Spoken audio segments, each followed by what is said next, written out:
Cette politique, elle essaie de se donner bonne conscience en tentant de nier contre toute vraisemblance scientifique la nature humaine de l'enfant à naître.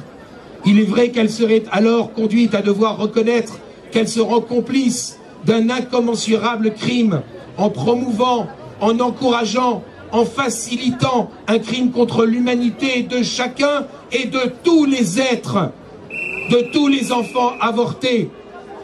Certains pensent même qu'il s'agit là d'un authentique populicide, voire génocide, tant le nombre cumulé de victimes est colossal. Nier l'humanité de l'enfant à naître relève du déni de réalité, car tout le patrimoine génétique fait un être unique, un être singulier, qui fait un être unique, un être singulier et présent dès la conception.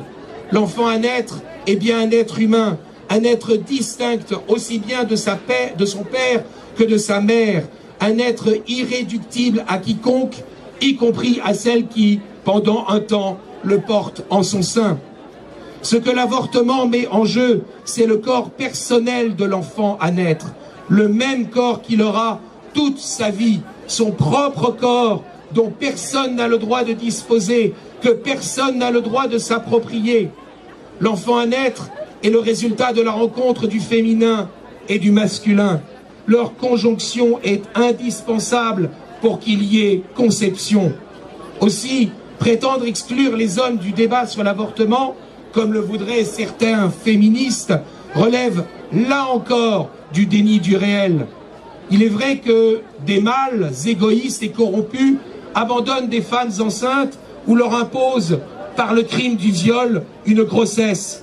Mais reporter leur responsabilité sur l'enfant, faire supporter leur culpabilité à celui qui est parfaitement innocent, cela reviendrait à ajouter à la monstruosité et au crime une autre monstruosité et un autre crime.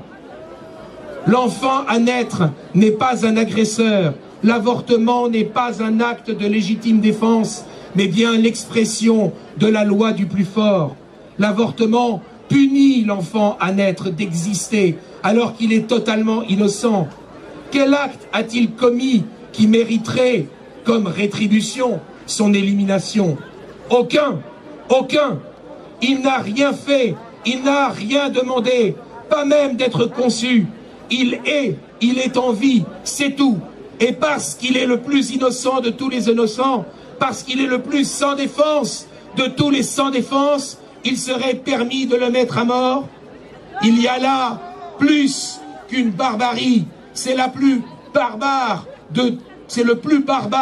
de tous les totalitarismes.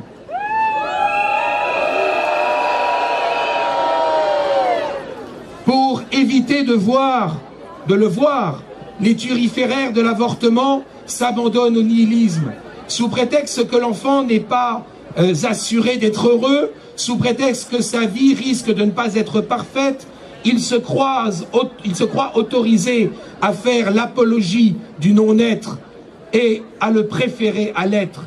L'idéologie mortifère par excellence, mortifère pour l'enfant à naître, dont on nie l'être singulier, dont on refuse l'espérance que sera sa vie, mais mortifère aussi pour la société, car l'apologie de l'avortement refuse de voir que l'enfant à naître est un être vivant qui, avant même d'être né, joue déjà un rôle social, celui de successeur, celui de continuateur. La politique en faveur de l'avortement relève du suicide collectif. D'ailleurs, certains politiques osent justifier la limitation des naissances pour faciliter l'accueil de l'immigration. Avortement de masse et immigration de masse vont bien souvent dans leur esprit de pair. L'avortement nie la vie innocente de l'enfant, de chacun des enfants à naître qu'il élimine. Mais l'avortement est aussi une agression contre la cohésion intergénérationnelle et culturelle du corps social.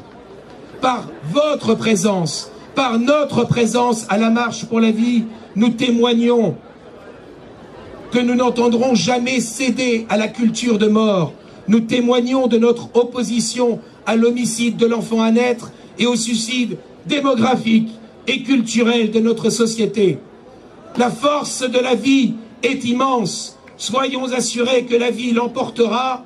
Bonne marche pour la vie à tous!